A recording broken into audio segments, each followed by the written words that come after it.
t'a menti. On t'a appris qu'être excellent dans ton travail te rendrait indispensable, respecté, récompensé.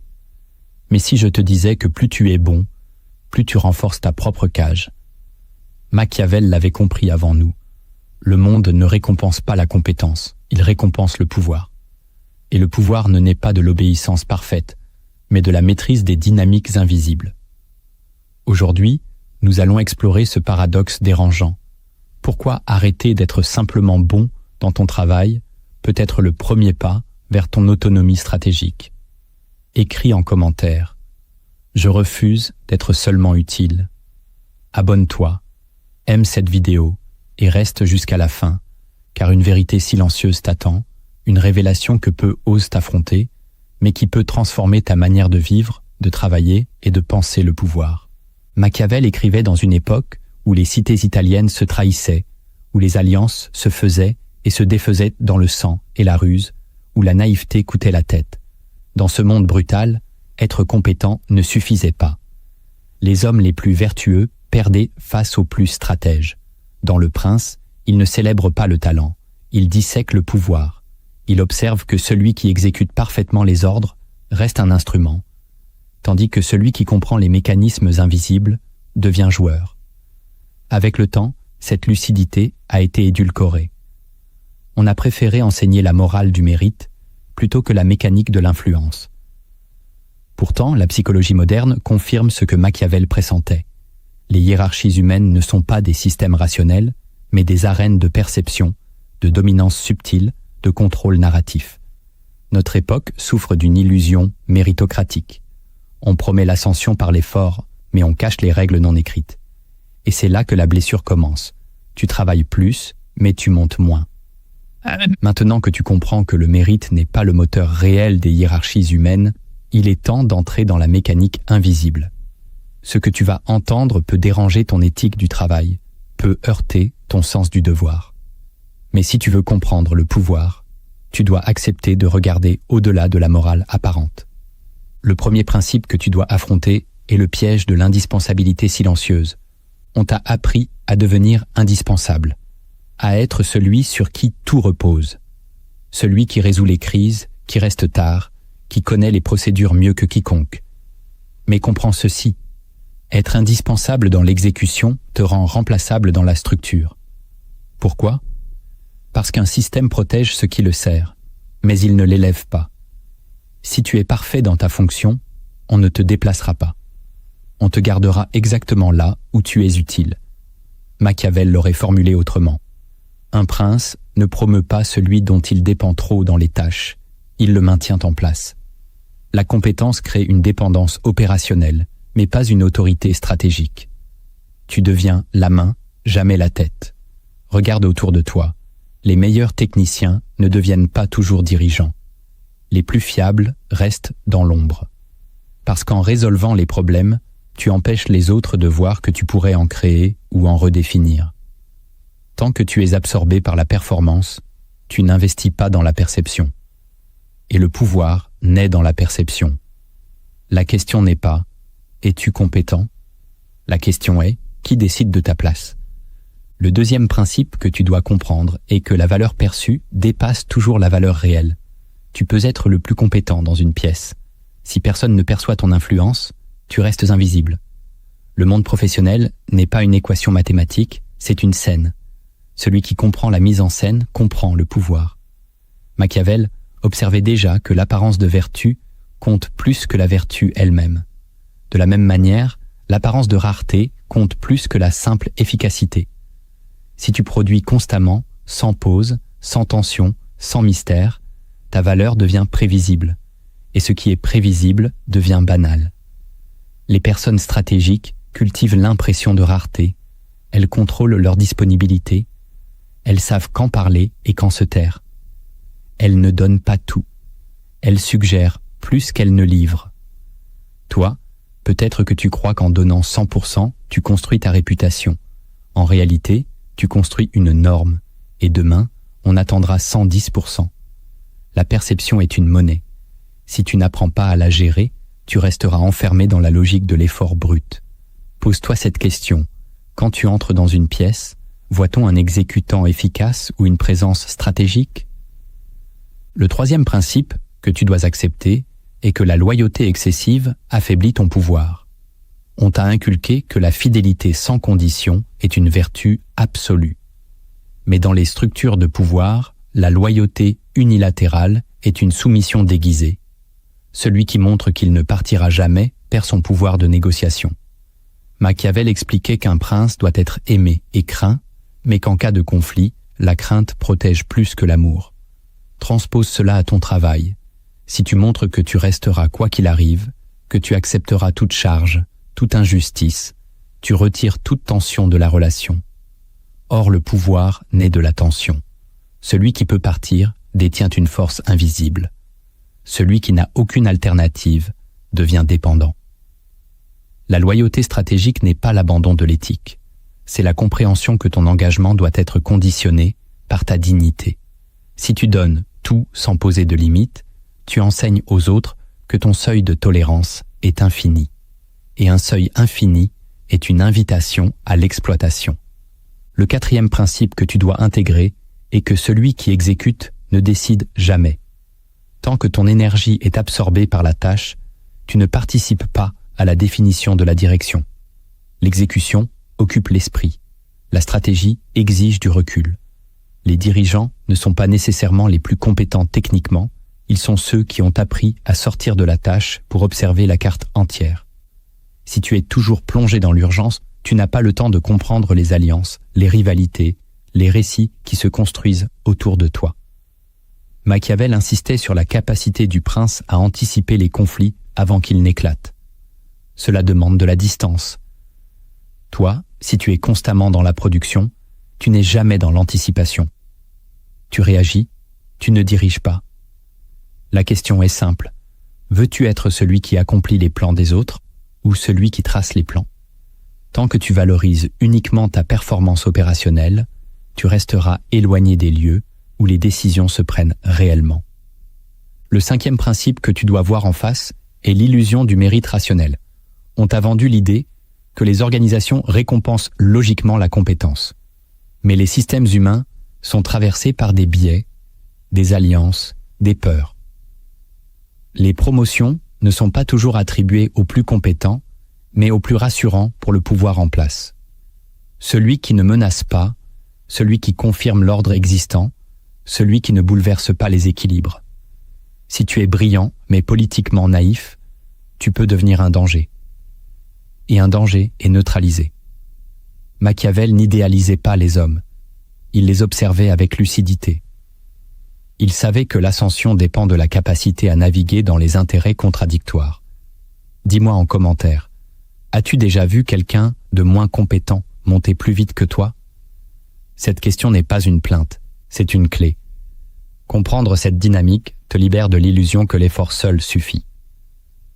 Le sixième principe que tu dois maîtriser est la stratégie du retrait calculé. Arrêter d'être simplement bon ne signifie pas devenir médiocre.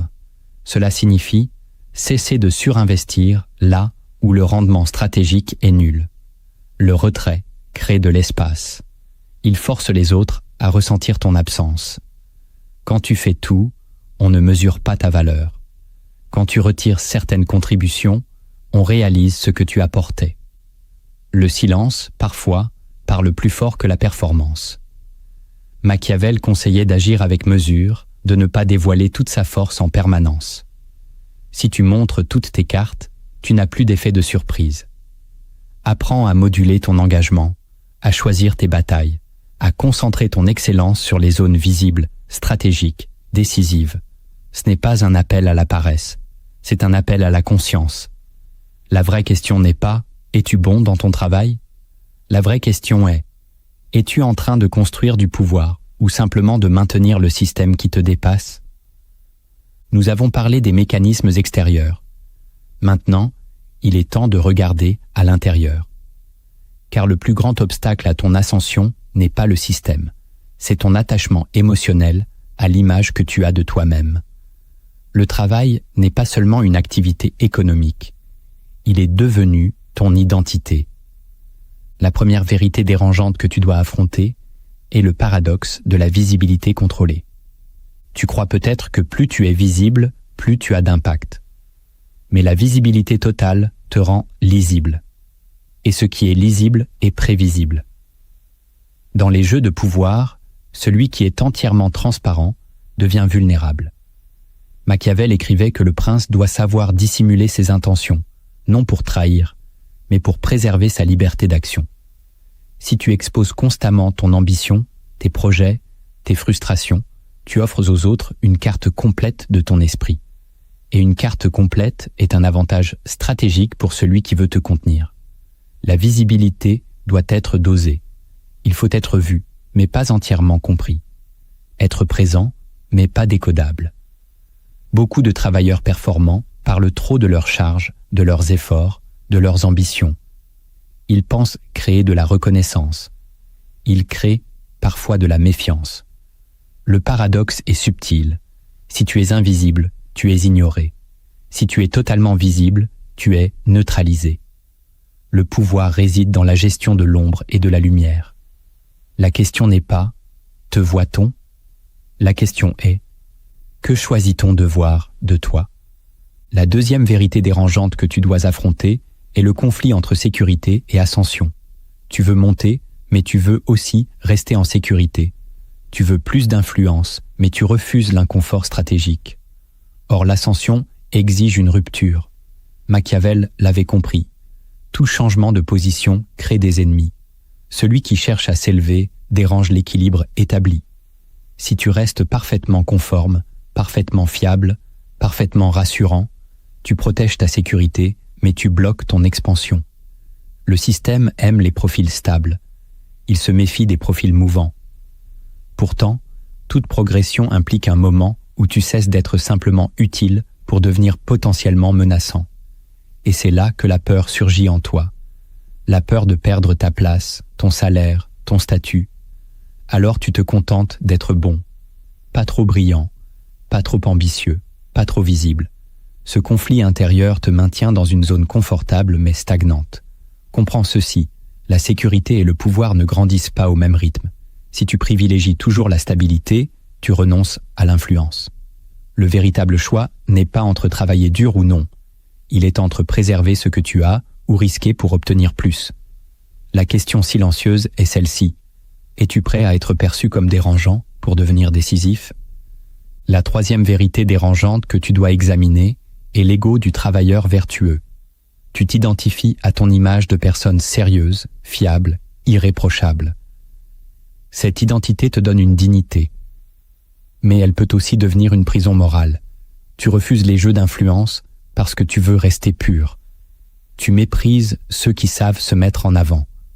Tu te consoles en pensant que la compétence finira par triompher. Mais au fond, cette posture nourrit ton ego. Elle te permet de te sentir supérieur moralement, même si tu restes inférieur stratégiquement. Machiavel ne méprisait pas la vertu, mais il refusait qu'elle aveugle l'homme aux réalités du pouvoir. Si ton identité repose uniquement sur le fait d'être bon, tu rejetteras instinctivement toute manœuvre stratégique, même nécessaire.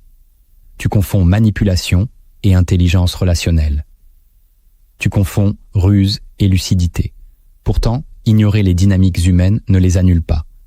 Cela te rend seulement plus vulnérable. L'ego du travailleur vertueux te murmure que tu n'as pas besoin de stratégie. Mais ce murmure te maintient à distance des leviers d'influence. La quatrième vérité dérangeante que tu dois contempler est la dépendance à la validation hiérarchique.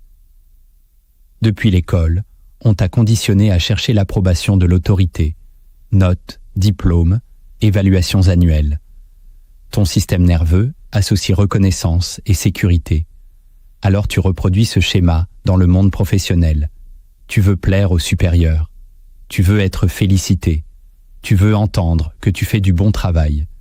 Cette quête subtile t'attache, car celui dont tu attends la validation contrôle ton état émotionnel.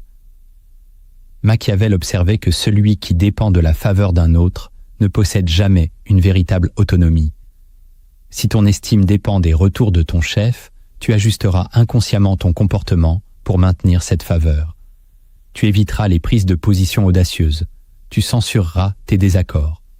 tu sacrifieras peut-être des opportunités par peur de déplaire. L'ascension exige une rupture avec cette dépendance. Tant que tu cherches à être validé, tu ne peux pas être libre. La 5e vérité dérangeante que tu dois accepter est le mythe moderne de la passion sacrificielle. On te dit de travailler avec passion, de te donner corps et âme, de vivre pour ton métier. Cette rhétorique semble noble, mais elle sert souvent le système plus qu'elle ne te sert toi. Si tu fusionnes ton identité avec ton travail, toute remise en question devient une menace existentielle. Tu acceptes des charges excessives au nom de la passion. Tu tolères l'injustice au nom de l'engagement. Machiavel savait que l'attachement excessif affaiblit la lucidité. Celui qui aime trop son rôle oublie de questionner la structure qui l'encadre. Écrit en commentaire, « Je ne suis pas mon poste ». Cette phrase peut sembler simple, mais elle est révolutionnaire. Elle te rappelle que ton être dépasse ta fonction. Lorsque tu cesses de te confondre avec ton travail, tu récupères un espace intérieur. Et dans cet espace, la stratégie devient possible. La 6e vérité dérangeante que tu dois comprendre est la manipulation invisible des récits internes. Chaque organisation raconte une histoire. Nous sommes une famille, nous valorisons le mérite, nous récompensons l'effort. Ces récits créent une culture, mais ils servent aussi à maintenir la cohésion et la hiérarchie. Si tu crois aveuglément aux récits, tu cesses de voir les intérêts réels. Machiavel insistait sur l'importance de comprendre les motivations cachées derrière les discours officiels. Ce qui est dit n'est pas toujours ce qui est joué. Apprends à écouter les incohérences, à observer qui bénéficie réellement des décisions, à distinguer les slogans des dynamiques concrètes. Tant que tu restes au niveau du récit, tu joues un rôle écrit par d'autres. Lorsque tu vois les coulisses, tu reprends une part de contrôle. La 7e vérité dérangeante que tu dois intégrer est la transformation identitaire stratégique. Arrêter d'être simplement bon dans ton travail n'est pas un changement de comportement superficiel. C'est une mutation intérieure. Tu passes de l'identité d'exécutant à celle d'observateur stratégique. Tu développes une double conscience, tu accomplis tes tâches, mais tu observes en parallèle les flux d'influence, les alliances, les tensions. Tu n'agis plus seulement pour bien faire, tu agis pour positionner. Machiavel aurait appelé cela la vertu, la capacité à façonner sa fortune par l'intelligence et l'audace. Cette transformation exige du courage, car elle implique de renoncer à une innocence confortable. Tu ne peux plus te réfugier dans l'illusion que le système est neutre. Tu acceptes qu'il est un terrain de force, et sur ce terrain, tu choisis enfin de jouer consciemment. Tu comprends maintenant les mécanismes, mais comprendre ne suffit pas. Le savoir sans action renforce la frustration. Si tu veux sortir du piège de la simple compétence, tu dois modifier ton comportement, ton regard, ta posture. Pas brutalement, stratégiquement. Ce que je vais te transmettre n'est pas un sabotage, c'est un recalibrage conscient. La première technique que tu dois pratiquer est l'audit stratégique de ta position réelle. Prends un moment lucide, pas émotionnel, observe ton environnement professionnel comme si tu étais un analyste externe. Qui influence réellement les décisions? Qui parle en réunion et qui décide après la réunion? Qui protège qui? Qui dépend de toi et qui peut te remplacer? Note tout, sans jugement, sans plainte. L'objectif n'est pas de te victimiser, il est de cartographier le terrain. Machiavel n'aurait jamais conseillé d'agir sans connaître les forces en présence. Tu dois comprendre si ta valeur est technique, relationnelle ou symbolique. Es-tu respecté pour ton savoir ou pour ta fiabilité silencieuse? Es-tu consulté pour ton avis ou seulement pour ton exécution? Cet audit peut être inconfortable. Peut-être découvriras-tu que ton influence réelle est inférieure à ce que tu imaginais. Mais cette prise de conscience est un pouvoir. Tant que tu ignores ta position exacte, tu ne peux pas la modifier. Fais cet exercice avec honnêteté radicale et demande-toi, si je quittais ce poste demain, que se passerait-il réellement? Le silence qui suit cette question est souvent plus révélateur que n'importe quelle évaluation annuelle. La deuxième technique que tu dois intégrer est la gestion calculée de ton énergie et de ta performance. Jusqu'ici, tu donnais tout le temps. Tu croyais que la constance maximale prouvait ta valeur. Désormais, tu dois apprendre à moduler. Pas pour trahir ton éthique, mais pour reprendre le contrôle de la perception. Toute performance constante devient invisible. Elle crée une norme. Et une norme efface l'effort. Si tu veux sortir du piège de la simple compétence, tu dois choisir stratégiquement où investir ton excellence. Identifie les moments visibles, les projets à forte exposition, les situations où ton intervention sera remarquée au bon niveau. Concentre ton intensité là. Sur le reste, maintiens un niveau solide mais mesuré. Ce contraste crée de la dynamique. Il redonne du relief à ta contribution. Cela demande une discipline nouvelle, car ton réflexe sera de vouloir sauver chaque détail. Résiste à cette impulsion. L'énergie est une ressource politique. Celui qui la disperse perd son levier. Apprends aussi à dire non avec élégance. Non à certaines tâches périphériques. Non à certaines urgences qui ne servent pas ta trajectoire. Chaque oui doit être stratégique. Chaque non doit être assumé. Au début, tu ressentiras de la culpabilité. Tu auras l'impression de trahir ton ancien moi. Mais rappelle-toi, tu n'abandonnes pas la qualité. Tu abandonnes l'auto-exploitation. Et ce simple ajustement modifie déjà l'équilibre autour de toi. La troisième technique que tu dois développer est la construction d'alliances silencieuses. Le pouvoir n'est jamais solitaire. Il circule dans les relations. Observe qui influence sans titre officiel, qui est écouté même lorsqu'il parle peu, qui relie les départements. Approche ces personnes avec intelligence, pas par flatterie, par échange de valeurs. Offre des informations pertinentes, pose des questions stratégiques, écoute réellement. Les alliances ne se déclarent pas, elles se tissent. Machiavel savait qu'un dirigeant isolé est vulnérable. Toi aussi. Si toute ta valeur repose sur ta performance individuelle, tu es exposé. Si elle repose aussi sur un réseau de relations, tu deviens plus difficile à contourner. Ces alliances doivent rester subtiles, pas ostentatoires. L'objectif n'est pas de créer un clan visible. L'objectif est d'élargir ton champ d'influence. Progressivement, tu ne seras plus seulement celui qui exécute. Tu deviendras celui qui connecte. Et celui qui connecte influence les flux d'informations. Or, l'information est une forme de pouvoir silencieux. La quatrième technique que tu dois pratiquer est le repositionnement narratif de ton rôle. Chaque organisation fonctionne avec des récits implicites. Certains sont perçus comme experts techniques, d'autres comme visionnaires, d'autres comme stabilisateurs.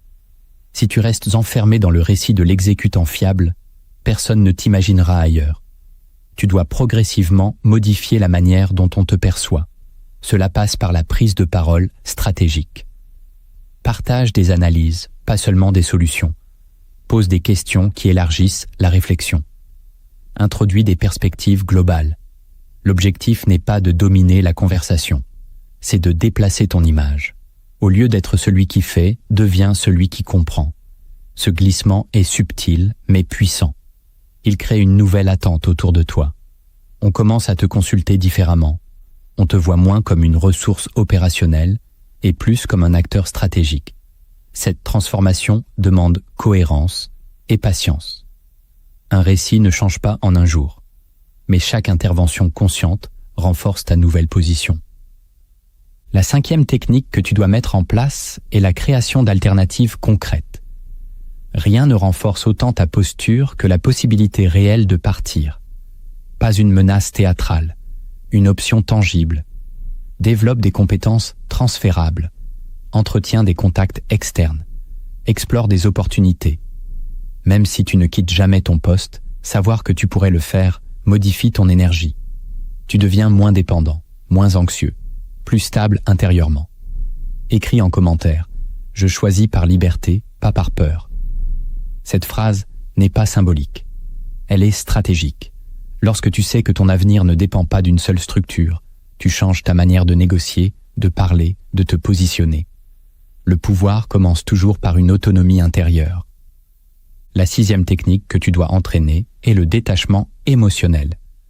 Cela ne signifie pas devenir froid, insensible ou cynique. Cela signifie devenir souverain à l'intérieur. Tant que tes réactions sont immédiates, elles sont exploitables. Une injustice te met en colère, une critique te blesse, un oubli te frustre. Et dans ces microsecondes, tu exposes ton centre de gravité. Les environnements de pouvoir testent constamment les limites émotionnelles. Une remarque ambiguë, un silence prolongé, une décision inattendue. Si tu réagis impulsivement, tu confirmes que l'on peut t'influencer par la pression. Le détachement consiste à créer un espace entre le stimulus et la réponse. Lorsque tu reçois une critique injuste, ne te défends pas immédiatement.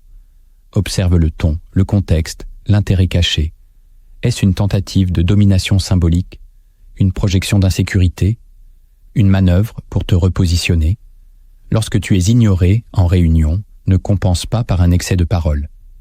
Note le fait. Analyse la dynamique. Parfois, le silence est une stratégie pour tester ta stabilité. Machiavel aurait appelé cela la maîtrise de soi face à la fortune. Celui qui ne se laisse pas emporter par l'émotion conserve sa capacité de calcul. Avec le temps, ton calme devient déroutant. On ne sait plus comment te provoquer. On ne sait plus comment te faire sortir de ton axe. Cette imprévisibilité émotionnelle te protège. Elle te permet de répondre avec précision plutôt que de réagir avec réflexe. Et dans un monde où la majorité fonctionne à l'impulsion, la stabilité intérieure devient une arme invisible. La 7e technique que tu dois instaurer est un rituel hebdomadaire d'analyse du pouvoir. Sans observation consciente, tu restes immergé dans les événements. Tu réagis, tu exécutes, tu t'adaptes, mais tu ne comprends pas les mouvements profonds. Une fois par semaine, isole-toi. Prends un carnet. Reconstitue la semaine comme si tu analysais une partie d'échecs. Qui a pris la parole au moment décisif? Qui a été consulté en amont des décisions? Qui semble gagner en proximité avec l'autorité? Qui disparaît progressivement des discussions stratégiques? Note les alliances émergentes, les tensions silencieuses, les changements d'attitude. Puis observe-toi. Dans quelle situation as-tu agi par peur de déplaire? Ou as-tu accepté une tâche qui ne servait pas ta trajectoire? Ou as-tu manqué une occasion de repositionnement? Ce rituel n'est pas paranoïaque. Il est lucide. Machiavel insistait sur la capacité du dirigeant à anticiper les crises avant qu'elles n'éclatent. Cette anticipation naît de l'observation régulière. Avec le temps, tu développes une sensibilité fine aux micro-signes, un regard échangé, une invitation non reçue, un ton modifié. Tu commences à voir le jeu sous la surface, et lorsque tu vois le jeu, tu n'es plus entièrement pris dedans. Tu gagnes une longueur d'avance intérieure. Ce n'est pas spectaculaire. C'est progressif, mais c'est ainsi que l'on cesse d'être un pion. Non par rébellion bruyante, mais par compréhension silencieuse et stratégique. Tu comprends maintenant que le véritable piège n'était pas ton manque de talent, c'était ton attachement à l'idée que le talent suffit. On t'a formé pour être compétent, discipliné, irréprochable. On ne t'a pas formé à lire les dynamiques invisibles, à comprendre la psychologie du pouvoir, à distinguer l'effort stratégique de l'effort automatique. Arrêter d'être simplement bon dans ton travail ne signifie pas abandonner l'excellence. Cela signifie refuser d'être enfermé dans une fonction qui te rend utile mais jamais décisif. Machiavel n'encourageait pas la trahison gratuite. Il invitait à la lucidité, à la compréhension froide des forces en présence, à la capacité d'agir avec conscience plutôt qu'avec naïveté. Désormais, tu sais que la compétence sans stratégie crée la dépendance, que la loyauté sans limite crée la vulnérabilité, que la performance constante sans visibilité choisie crée l'effacement. La question qui demeure est simple et exigeante. Veux-tu continuer à être indispensable dans l'ombre ou devenir influent à la lumière que tu contrôles? Si cette réflexion t'a bousculé, abonne-toi, aime cette vidéo et poursuis l'exploration. Car le pouvoir commence toujours par une vérité que l'on accepte de voir en face.